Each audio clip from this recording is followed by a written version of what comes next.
You ever feel like you're just skimming the surface of things, knowing there's this whole ocean of understanding just out of reach? Hmm.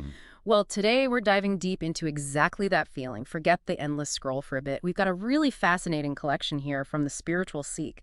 It's called Illuminating the Soul: 30 Profound Spiritual Films for Inner Awakening. Right. Think of it as maybe a shortcut to grasping some truly profound ideas, but through the lens of cinema. And what makes this collection really interesting, I think, is its core idea. These aren't just movies for entertainment. They're presented as potential catalysts, for real inner transformation. Uh-huh. So our mission today is to unpack some of these films, these suggestions, and try to distill the key spiritual, maybe philosophical insights they offer about consciousness, purpose, our place in it all. Yeah, aiming for those aha moments, Yeah. right? The kind of understanding that actually sticks with you. Exactly, that concise insight. And what really struck me right away was just the sheer variety of these films. I mean, we're not talking about one single genre or cultural viewpoint here. Not at all. This list pulls from all over the world, different filmmaking styles, different ways of approaching spirituality. Some are religious, sure, but others are much more about universal human experience. Hmm. The common thread, though, seems to be this ambition to explore something beyond just the material world. That's a really critical point. The source makes it clear the connection isn't dogma. It's this shared uh, courage, I guess you'd say. Courage to explore what lies beyond material existence. Right, And courage. this courage shows up in how they tackle these huge questions about purpose, consciousness, our connection to something bigger. It's about pushing us to look inward, but also at the same time expand our whole perception of what's possible. Okay, so let's get specific then. This isn't your typical Friday night movie list. These films are aiming for something much deeper than just escape. What actually makes a film spiritual, according to this collection? Well, the defining thing, as the source suggests, is that willingness to really grapple with those big existential questions. Yeah. These films aren't afraid to delve into our purpose, the mystery of consciousness, our connection to the cosmos. Their goal isn't necessarily to give you all the answers. Right, no easy answer. Exactly. Yeah. It's more about starting a process, that internal reflection, Hmm. and maybe broadening our understanding of where we fit in this whole vast reality. That makes a lot of sense. Prompting thought rather than dictating belief. Okay, to really get a feel for this, let's dive into some of the specific films they highlight. We picked out a few that seem really rich with these kinds of insights. Let's start with spring, summer, fall, winter, and spring. Kim Ki-duk's film. It's often called a visual meditation, and that really nails it, I think. Hmm. It follows a Buddhist monk and his apprentice through the seasons, all on this isolated, floating monastery. Yeah. Nature itself becomes this powerful metaphor for the stages of life, spiritual growth. So the seasons directly mirror the inner journey. Precisely.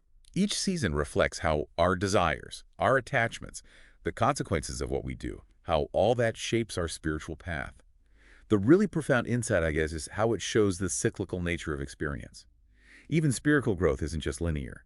It involves these cycles of desire, consequence, renewal, Like nature itself. exactly like nature's rhythms, and it ties directly into Buddhist ideas of rebirth and renewal. That idea of nature as a teacher, holding those deep lessons, that's powerful.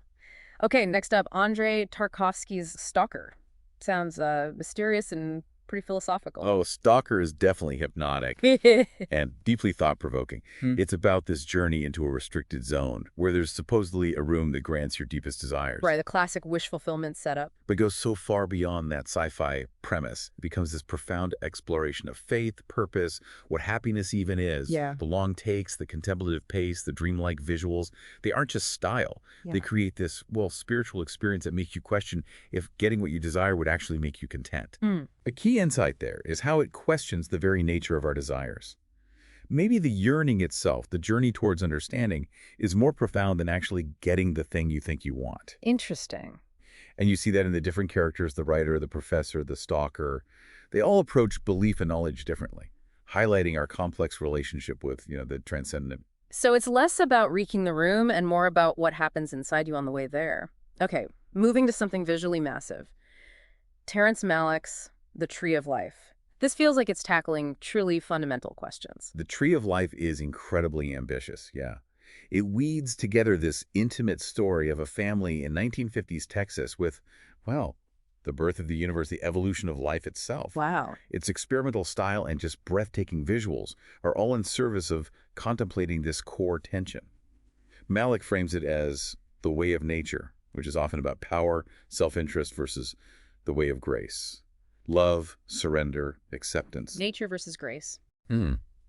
The profound insight there, I think, is its attempt to show the interconnectedness of everything, Mm-hmm. from the tiniest particle up to the galaxies, and how our individual lives, our small human stories, fit into that immense cosmic dance. It suggests we're all part of this single unfolding process. Seeing our own life as just one thread in that huge tapestry. That's a perspective shift. Okay, next.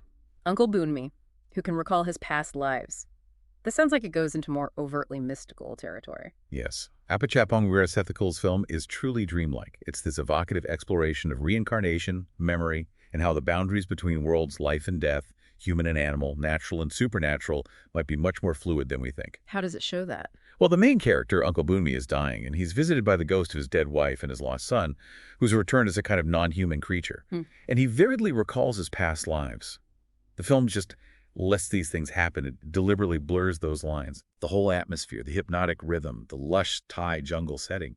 It creates this space where mystery isn't something to be solved, but something to be experienced, almost with a childlike wonder. The key insight is really an invitation to embrace mystery, to accept the interconnectedness of all being, suggesting reality is maybe far more fluid than our rational minds usually allow. It sounds like a film that asks you to just be open, less analytical. Okay, shifting gears again, Wim Wenders' Wings of Desire. This one offers a really unique perspective through angels watching over Berlin. Wings of Desire is such a poetic exploration of that dichotomy. Transcendence, existing beyond the physical versus embodiment, being grounded in human experience. Angels versus humans. Basically, yeah. These angels, they observe Berliners silently, invisibly. They have this eternal, all-knowing perspective. But then one angel chooses to become human, driven by love and a desire to experience the world directly. And the film asks this crucial question, is that detached angelic view ultimately more meaningful than the messy, sensual, sometimes painful reality of being human? What's more valuable? Exactly.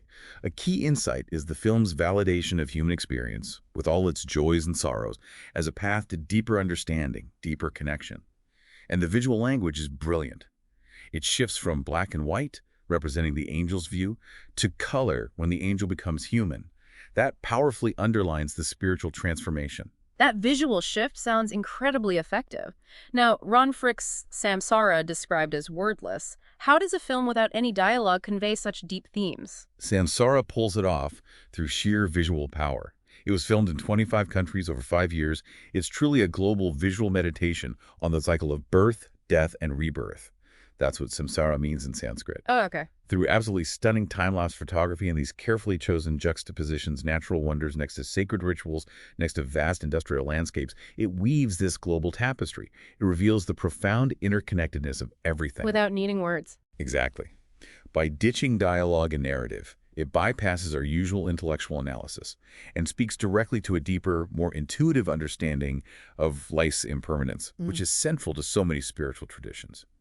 The key insight is its ability to evoke that sense of global connection and the cyclical nature of existence purely through images. So you feel the interconnectedness rather than just think about it. Moving on, Darren Aronofsky's The Fountain. This seems to tackle mortality head-on. It does, quite ambitiously. The Fountain weaves 3 parallel stories across 1,000 years. Each one centers on this human struggle against death.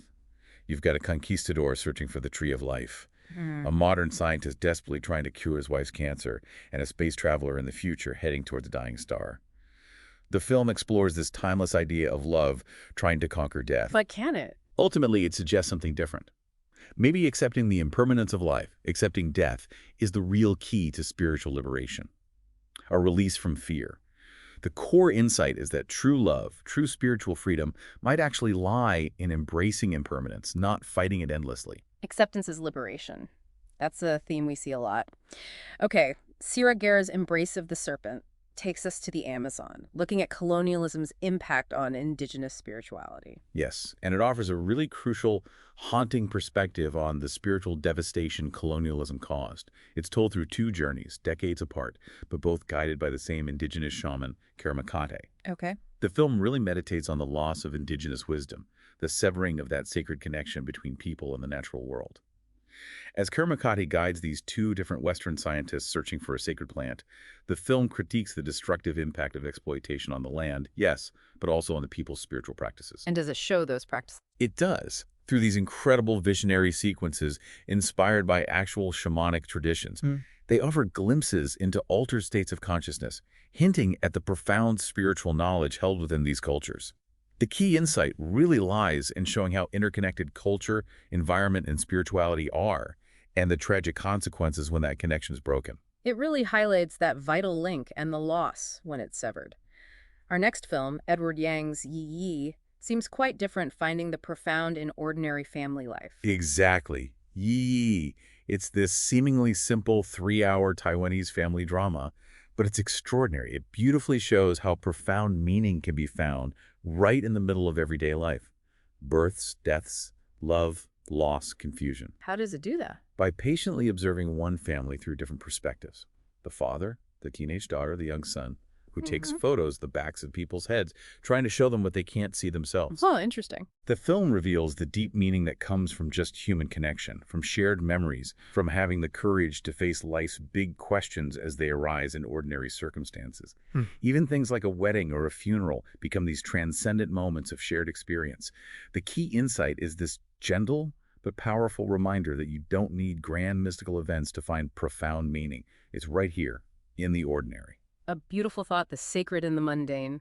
Okay, finally, among our selections, Abbas Kiarostami's Taste of Cherry. This sounds like a very different, maybe starker kind of spiritual inquiry. It is. Kiarostami's film is minimalist, yes, but incredibly powerful. It poses this direct, challenging philosophical question about the value of life itself and our responsibility. It follows a man, Mr. Badai, who's driving around Tehran looking for someone to bury him after he commits suicide. Why, that's bleak. It sounds bleak, but it unfolds through his conversations with 3 potential helpers: a soldier, a seminarian, an old taxidermist. Each offers a different perspective on why life is worth living, or why they can or can't help him.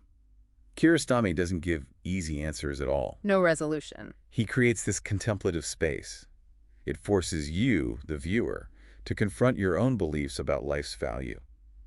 And the ending is famously unconventional. It even breaks the fourth wall, suggesting maybe art itself is a vital response when life feels unbearable.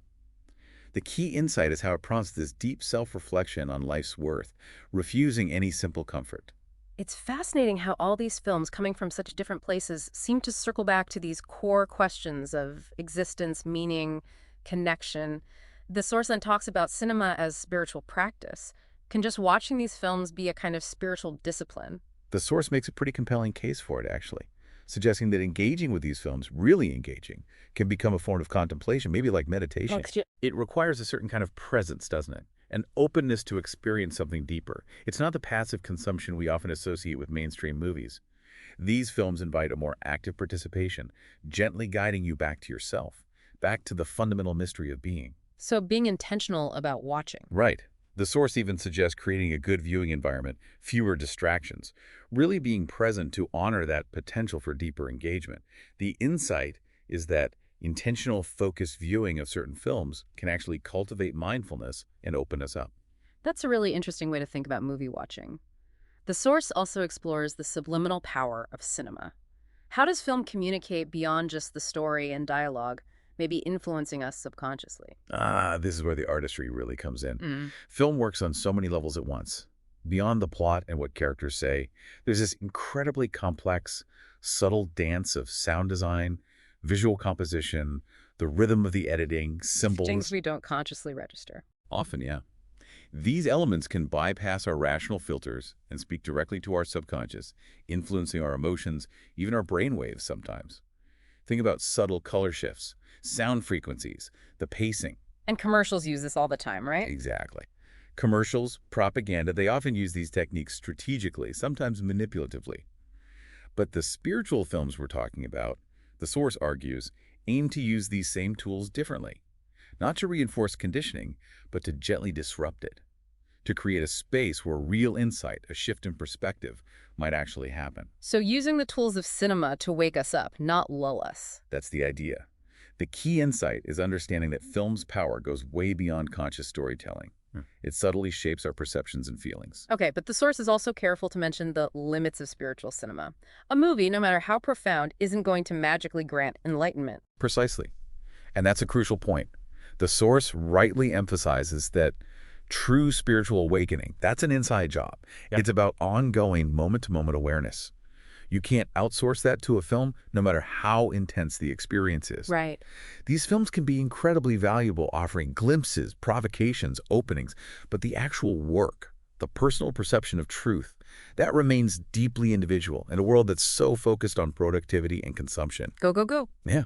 These films can offer this temporary sanctuary, a space to consider those deeper questions that usually get pushed aside. The insight is, films catalyze, but awareness requires personal engagement. That makes complete sense. They can be a powerful doorway, but we have to walk through it ourselves. Finally, the source wraps up by considering the true measure of a spiritual film. It's not just about how it feels while you're watching. No, it's about what lingers, what resonates after the credits roll. That's the real test. So what are we looking for? Does the film leave you feeling more attuned to the mystery hidden in everyday life? Does it maybe enhance your ability to be present, both with beauty and with suffering? Does it wake you up even a little to the extraordinary within the ordinary? If a film does that, if it subtly shifts your perception, even after the screen goes dark, then it's done more than entertain. It's acted as a genuine gateway toward a deeper understanding of yourself and the world.